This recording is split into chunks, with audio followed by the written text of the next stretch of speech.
Fresh meat. What's your favorite scary movie? We all go a little mad sometimes.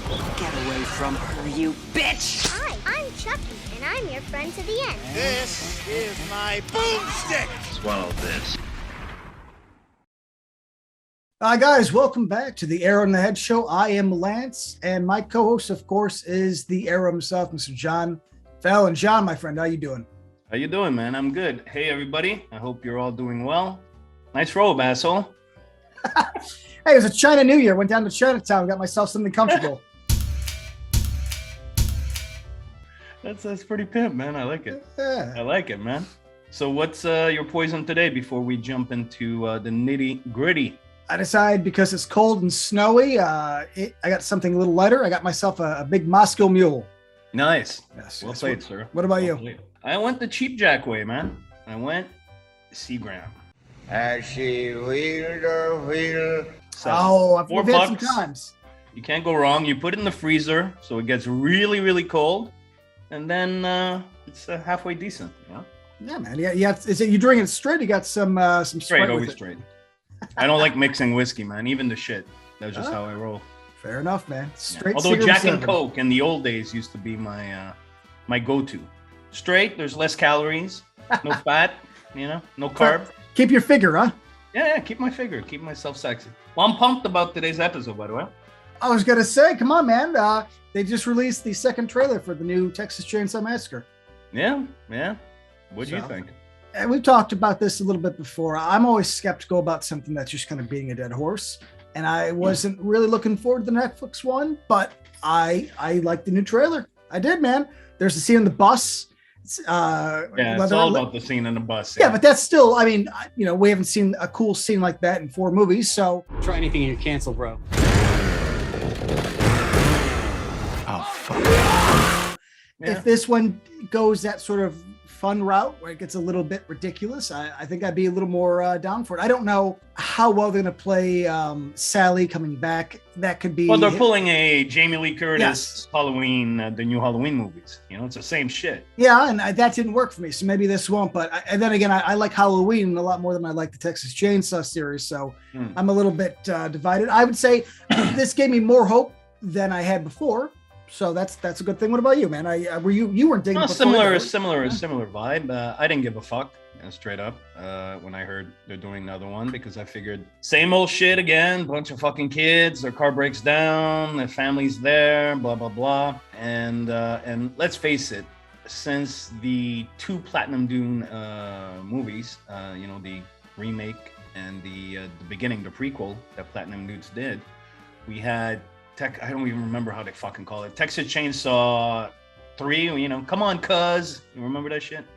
Where she's related to Leatherface. You're talking about the one in the 2000s, right?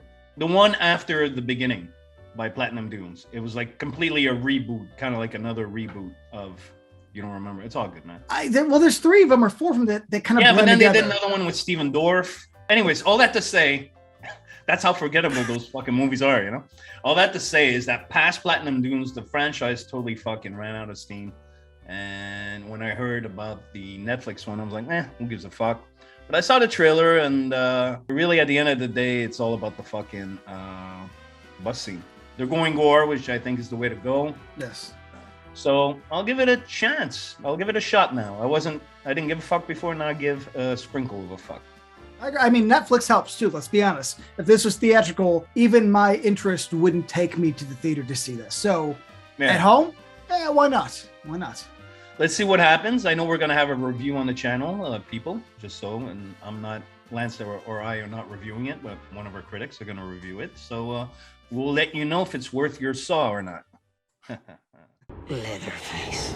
Too much fucking shit on me. I can't breathe. We talked about this, I think, in person, but we'll obviously delve into it now. You and me decided that the best route, because I agree, there's a lot of these movies I don't care about, and I don't even remember half of them, but the first 4.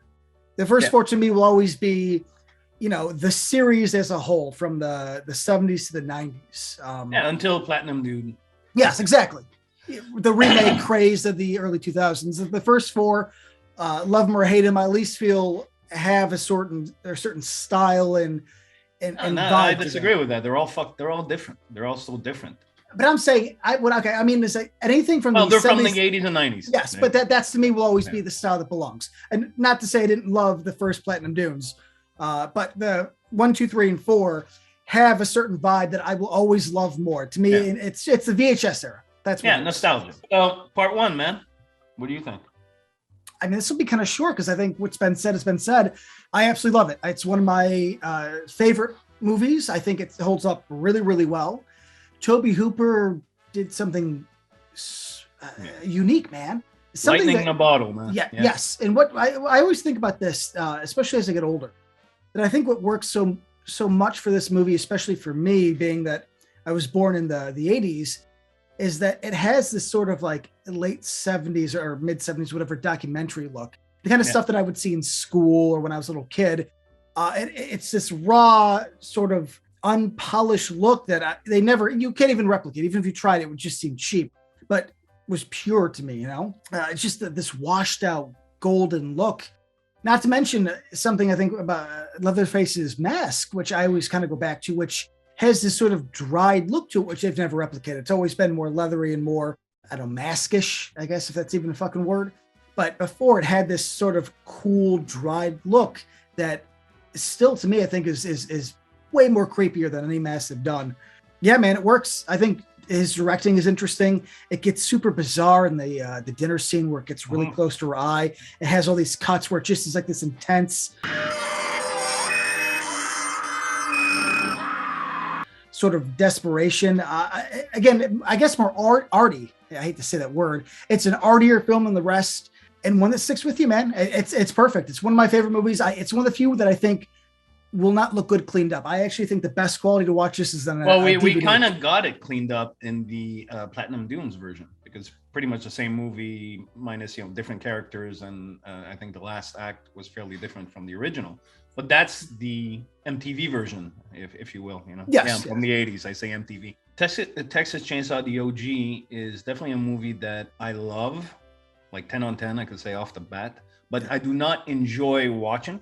It gets under your skin, pun intended. It's one of those cases where a low budget played in the film's favor. So there's not a lot of gore. Actually, there's hardly any gore, but all the kills are suggested. I'll always use this scene from The Hitcher. I don't know if you saw the original 1986 Hitcher, where Jennifer Jason Leigh gets ripped in half by a Mack truck. And just before she gets ripped in half, they cut. And you're like, fuck, you feel that shit. And in the remake, they did the gender swaps. It's a dude getting ripped in half by a Mack truck, but they show it, blood splats everywhere. And the scene in the original Hitcher had way more impact on me than the scene in the remake. Leatherface in the original Texas puts, the person, I forgot if it was a dude or a chick actually, on a hook. You don't see the hook go in, but you feel that shit because the way it's shot, it suggests, and your brain always comes up with scarier shit than what they can show with, practical effects or even VFX. So I find it, it's raw, it's mean, it's trippy as fuck sometimes. A little, like you said, the dinner scene is a little so fucking out there. So great film that's aged very well. And who can forget the sound effects of the snapshots? I just learned the other day that the guy from Night Court did the John Larroquette. Yeah, I had no idea. I lived half my life, dude. Never knew this. I always knew that. Yeah, I was like, wait, what? And they're like, oh, he's returning for the new one. I'm like, how did I miss that? I know so many weird details about everything, but this caught me off guard. Yeah, and they used real dead meat, for the scene, so the place stank. You can almost smell the movie from watching it through the screen. So no, it's really a tour de force by Tobe Hooper. Proof that you can make a really efficient, scary, stays with you, kicks your fucking ass horror movie with very little money. So 10 on 10 again. It leads us to number 2, which has always been sort of this like weird in between for me. I'm kind of curious on your take, because I don't think we've ever talked about it, and I don't remember reading your review. Yeah. Part 2, they had more money. So part 1 didn't have any money. Part 2, because it was a hit, had more money. If I remember correctly, Cannon Films was actually produced that film. I mean, the opening, is very promising with Leatherface, whacking a couple of drunk assholes. I'm trying to say the good things. And the amusement park setting I thought was, you know, novel and unique. And the line, "The Saw is the family," was born in that movie, which they use as a tagline in Leatherface Part 3. Even it was engraved in the saw itself. Gorgeous long saw, yeah. Caroline Williams, always fucking awesome. She really stole the show in that film. She was really affable. Dennis Hopper is fucking hilarious, and he just chewing that scenery like nobody's business, and we all love him for it. But I think it's a piece of shit. Really? Wow. Okay. Yeah. Well, number one, they made it a horror comedy, which is a subgenre that hits or miss for everybody, really, because humor is so subjective that what's funny for one person is not funny for the other. You know, kudos to Tobe Hooper for having the balls to take a completely different tone with Part 2 than he did with Part 1. But for me, you know, the family became the Three Stooges. Bill Moseley, fantastic actor. I'm not knocking him. I wanted to put his fucking head in a fucking television or some shit because he was just annoying as fuck to me. He was like the hitchhiker, but on cocaine, you know? The cook just kept yelling all the fucking time. So, you know, I just wanted to backhand him, you know. What cracker? You'll be the death of me yet! This whole movie just makes you angry. Exactly. And yeah, we get it. The saws are penises. We get it. You know, so, you know, Leatherface pelving around, you know, doing the pelvic thrust with it for running in place like a fucking idiot. When I had reviewed it, I gave it a 4 or 5 on 10. I haven't seen it in a while, so I'm kind of going by memory. But no, I thought it was, I respect the audacity of going that way after Part 1. But for me personally, it just didn't work.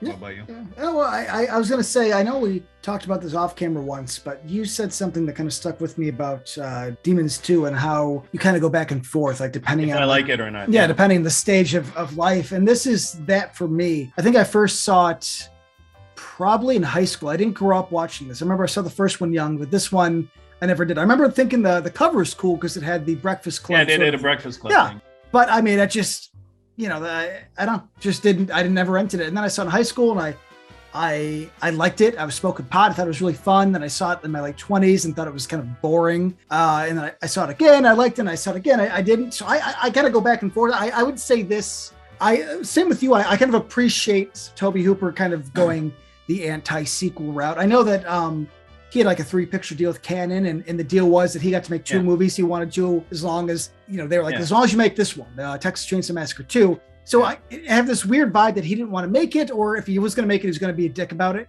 And I think that shows. And so I like Dennis Hopper's double chainsaw. I like the colors. It's very bright and colorful, like you said, in the carnival scenes. Polar opposite of the original. Yeah. I agree, though, that if any movie does not need the humorous sequel, it's Texas Chainsaw. I do feel in ways this hurts the original, even though you can never touch it. I feel like that's a one and done movie. So I guess you're gonna make a sequel. I could appreciate it being weird and goofy, but at this point in my life, I don't like it. I probably rate it a little higher than you, but I don't own it. Maybe I'll be in a happier mood in tropical weather and I'll be smoking a joint. I'll be like, oh, it's actually fun.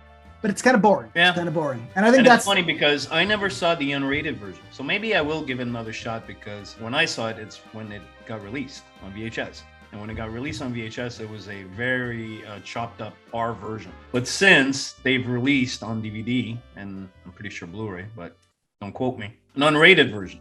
So for a long time, the version that was out there was a truncated R version because, you know, the MPAA at some point in the, I would say, late 80s to maybe mid 90s or early 90s, or going apeshit, you know, and like Texas Chainsaw 3, which we're going to talk about soon. They really were going apeshit, man. So Part 2 was a victim of that as well. So I've never seen the unrated version. So I'll probably check that out. Actually, everybody listening, can you comment and let me know if seeing the unrated version is worth my time? Am I going to think it's a sequel having seen the R-rated version? So comment and let me know. All right. Yeah, I'm curious what people think. I mean, I know this one, I believe it got a Shout Factory release. So, you know. Yeah, so it's probably the unrated version. It has its merits. I mean, Shout Factory to me is that and Arrow. I mean, I'm happy for it. So again, at this point in my life, I'm not digging it, but I will admit fully that I've loved it and not liked it. So I don't know if I could ever truly have a solid opinion on it. We'll see. But I think we both agree that like it or hate it, at least it did something different, whether it stuck the landing or not. And I'll always support a director and a writer and an artist doing something bizarre, because why not? Why not? Yeah. Then played safe, so we'll give him that. Exactly. All right, buddy. So that leaves us with Texas Chainsaw Massacre 3, which is something Leatherface. I remember you reviewing back in the day. So I'll let you take the Saw's family, and we'll go from there. Well, Leatherface for me was a refreshing. Well, first of all, New Line Cinema took over the franchise. I think, was that before they took over Jason with Jason Goes to Hell, or after? Yes, because they took over this, and I believe they bought Jason not too long after, because Jason was like early 90s, I believe. For me, not having cared for part 2, they tried to make it right. A new family. First of all, Viggo Mortensen plays basically the hitchhiker-ish type of character. There's a little psycho girl. Leatherface is huge. He looks scary. He ain't fucking, the stooge that he was in part 2. He ain't fucking around. He's got that cool fucking truck. He's got that big ass saw, I love Leatherface. I saw it on the big screen, by the way.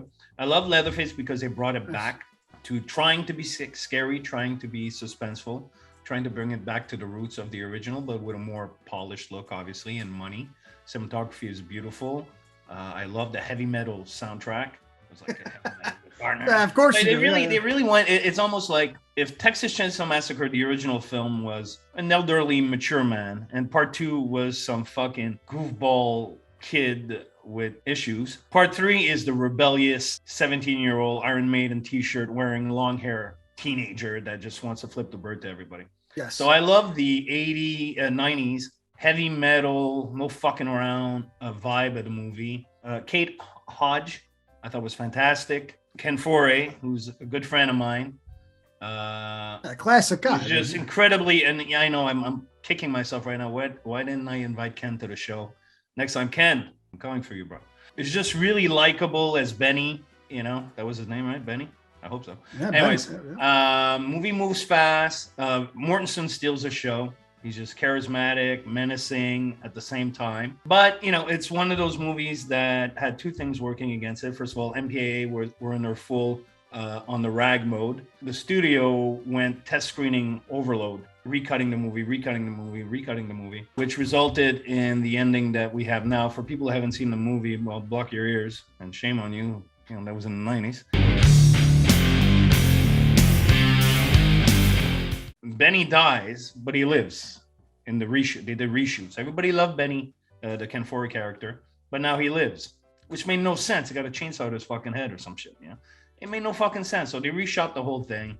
So they did a lot of recutting based on test screenings, which I don't always agree on. And of course, the MPAA removed all the gore. There's been some unrated versions that have come out. But personally, watching the deleted scenes kind of made me appreciate the movie that could have been more. There's a better cut of this movie somewhere if they take everything they cut out and the gore, but I'm sure the footage is gone. So for me, I think it's a valiant effort. It was Jeff Bird that directed it, who directed the much better sequel than it gets credit for, A Stepfather 2. I really enjoyed it. I'd say it's 6 on 10, but it's not its fault. And the MPAA and the test screenings really worked against it. It could easily be a 7. After part 2, it went up, and then part 4, but we'll get to that after. What do you think? I like it. I actually did a little research thing on this movie for the WTF episode, and I grew up just in the VHS. And I'll be honest, I always kind of thought it was a bit boring as well. But doing the research, I didn't realize how much was cut, how much was changed. I will say this though, as I've gotten older, I really do love that early 90s. And again, I'm a very big fan of the 90s.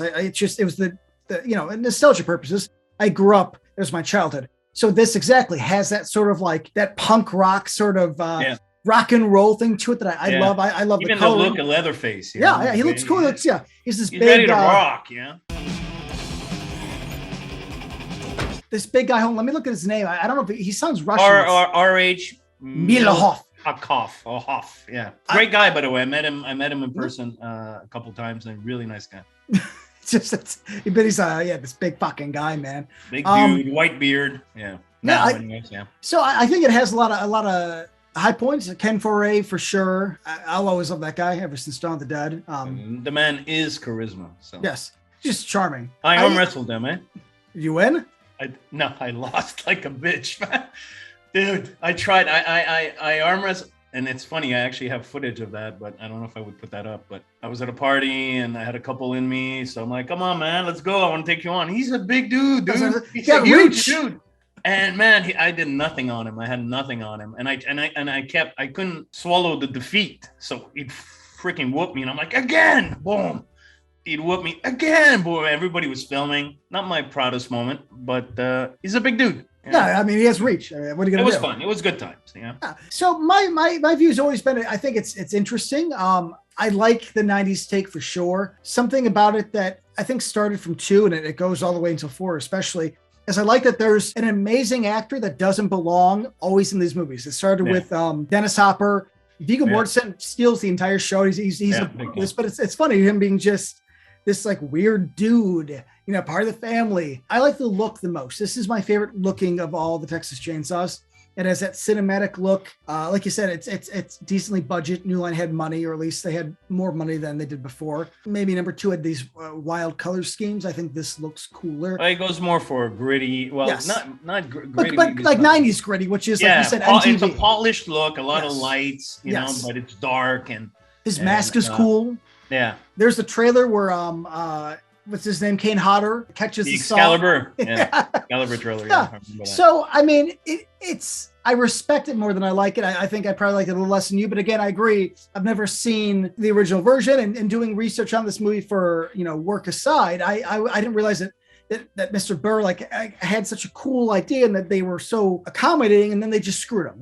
Like the MPA just like, we do this. Yeah, I know. It just sucks though, because it's that's like how it goes, man. This poor guy signs a line and then gets nothing. Whoever controls the money has the final say. Yeah.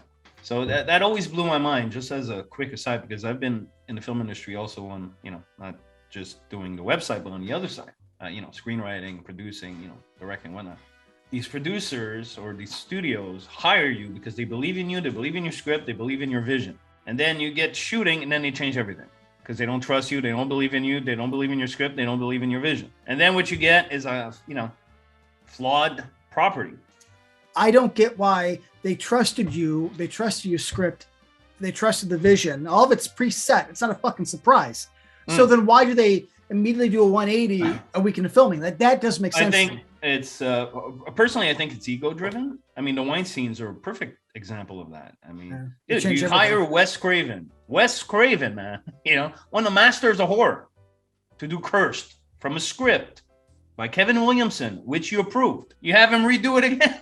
I mean, the film industry, in my experience, is a lot like a kindergarten fucking recess session. Yeah, a lot of egos, a lot of insecurities, a lot of huff and puff and trying to, I got leverage on you, I'm going to use it, even though it's not better for the picture, even though it's not better for the final product, but I need to validate myself and validate my presence here on set. And I'm not going to start because there'll be another fucking episode, but yeah, Leatherface. Could have owned hardcore, but you see the glimpses of genius there and you see what they were going for. And I personally was all for it after part 2, which was the Three Stooges on acid.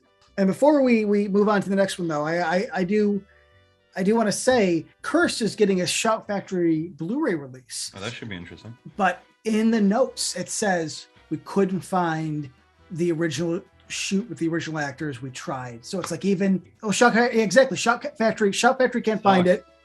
It's like it's gone. It's like Cobra. They put out the Cobra Collector's Edition. I was all pumped. Is this it? Is this it? Not even the work print that's been floating around that everybody talks about. Nothing. So if they can't find it. That's what I'm saying. Well, they couldn't find the Event Horizon lost footage either. So it's like, man, and I trust Shout Factory. They're not ones to just stick around. So if they can't find it, man, it's gone. Nobody can. Yeah. Get the Cobra. Number 4. Was it theatrical? Limited. Limited, yeah. But I remember when this came out because it was in like 4 theaters in Chicago and I think 1 in the burbs. And it was one of those where it was released and they were trying to hush it right away, which is The Next Generation. I'm gonna let you start this one because you're a little bit older. So how was The Next Generation for you? Actually, funnily enough, it was written and directed by Kim Henkel, who was the co-writer of the original. And finished in 1994, but released in 1997 because Matthew McConaughey was starting to pop. Give him a sec. Fucking movie, man.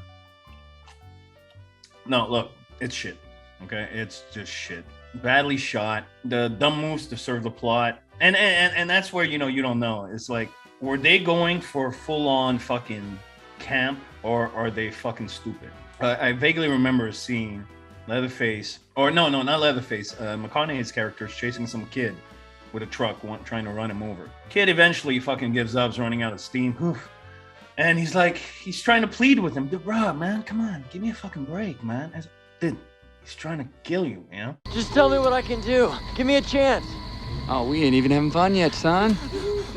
There's a couple of scenes like that. Then they interject this half-fucked subplot about the family is working for government agents who are working for aliens. So somebody was, getting a good brand that they should hook me up with. The highlights for me is McConaughey is completely unhinged. He fucking is the movie. He is the reason to watch the movie. And the actress, Toni Perinsky, played Darla. At the time, I like that you mentioned that. Whoop. Like I'm even interested. Seemingly.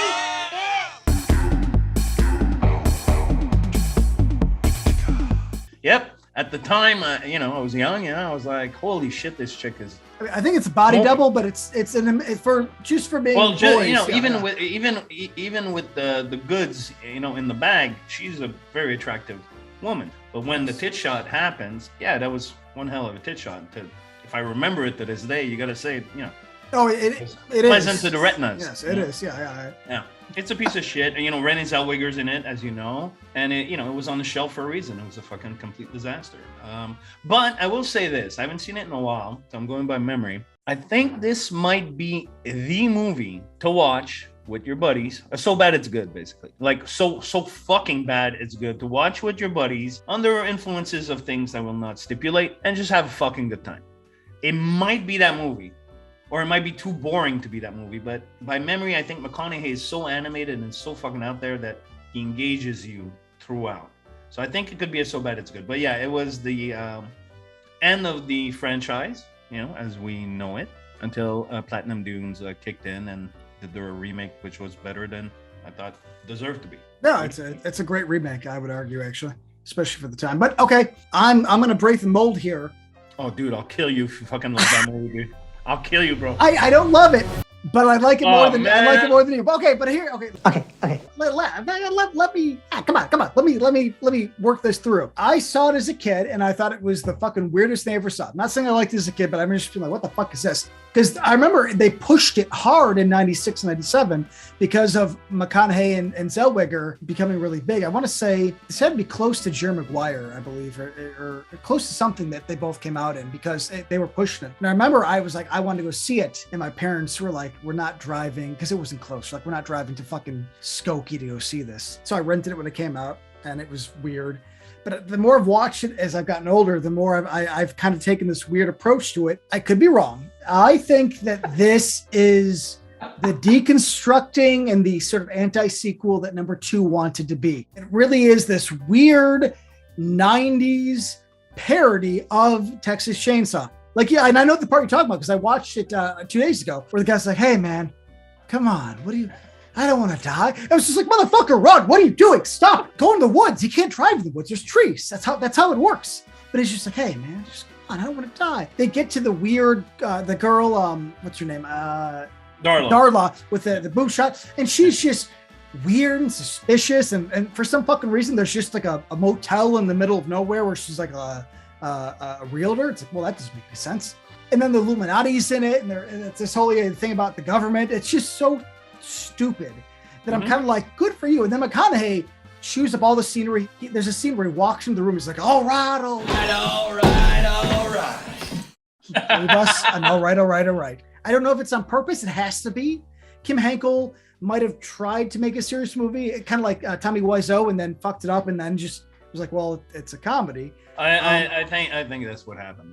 I think it's a better parody and a deconstruction of the series than number 2, though I think number 2 is a better looking film movie. I think this takes a piss on every trope of Texas Chainsaw Massacre. And I'm not saying that's good, but I did a review for the Black Sheep like 3 years ago. And I remember my ending quote was like, The Texas Chainsaw Massacre franchise must adhere to the advice from a man far wiser than I. Don't bend. Stay strange. They swung for the fences, and I'm not saying they landed, but I appreciate that this is fucking weird. I like weird over boring. I had an old teacher, Mr. Haywood, in my senior high school, and he was this old pot smoking teacher. And I remember he had a rule that I'll always live by. He goes, I'll give you an A if you get every question right, or I'll give you an A if you get every question wrong. Because you get every question wrong, that means you had to be aware of the answer and chose the wrong one. So I look at Texas Chainsaw Massacre: The Next Generation as somebody looked at all the right answers and purposely went the wrong way. I want to mention this. Funnily enough, one thing that we talked about all the other movies, but not this one, good reason, is Leatherface himself. He like has a sexual identity crisis, or not a crisis, but he has a sexual identity that changes. It's kind of progressive. But I found it odd that Leatherface didn't stick out in that movie for us enough for us to mention it. No, because he's in the background. McConaughey is the lead crazy guy. You're right. What you just said made me rethink it, is that maybe it was a joke all along, because they do remage scenes from the original, but put it like a different spin on them. Maybe it was a joke, but at the time, I was not in on it. So maybe I'll watch it again with a fuckload of weed, and I'll let you know how it plays out. Hey, man, worst case, you hate it. Best case, you found yourself a new party movie. There you go, buddy. I'll drink to that. All right. Two party movies. Yeah. All right.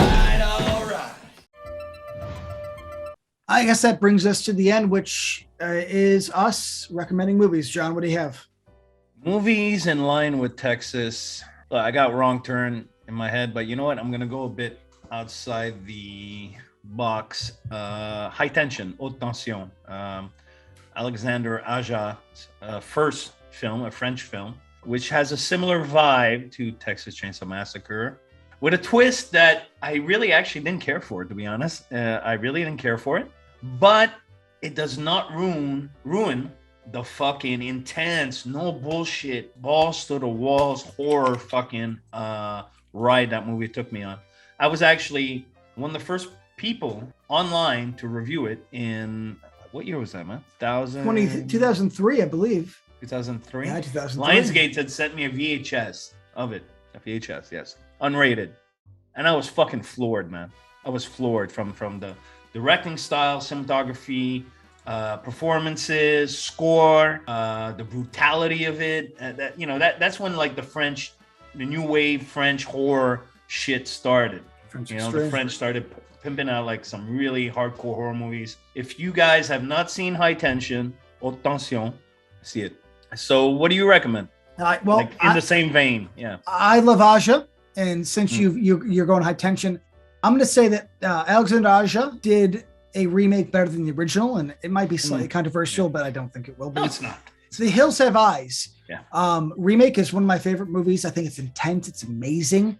It has that Texas Chainsaw vibe. It's this family in the desert. It's very washed out, and it's this sort of like survival. The guy's a little bit of a bitch in the beginning, and by the end of it, he has to stick up for his family. It has that same twinkle as the French Extreme, where it kind of gets really intense and real bloody. Oh, yeah. And it's just one of the best times, man. And as much as I love Wes Craven, I think he's a master. This is one of the times where the remake is better than the original. I agree. So I'm recommending The Hills Have Eyes by Alexandre Aja. Good recommendation. And speaking of Wes Craven, I just had a idea. We try to time the shows with shit and horror coming out that's cool. And right now, there's not much coming out. So it's winter, man. It's winter, yeah. Yeah, how about we do Wes Craven retrospective? Yeah, I would love to. I think some of his best movies are the ones that people don't talk about. So I would love to. And even his movies that are not as good come with great stories. Yeah. I even like Mr. Holland's Opus. Fuck it. We'll do it, man. It's all about Richard Dreyfuss. Yeah, man.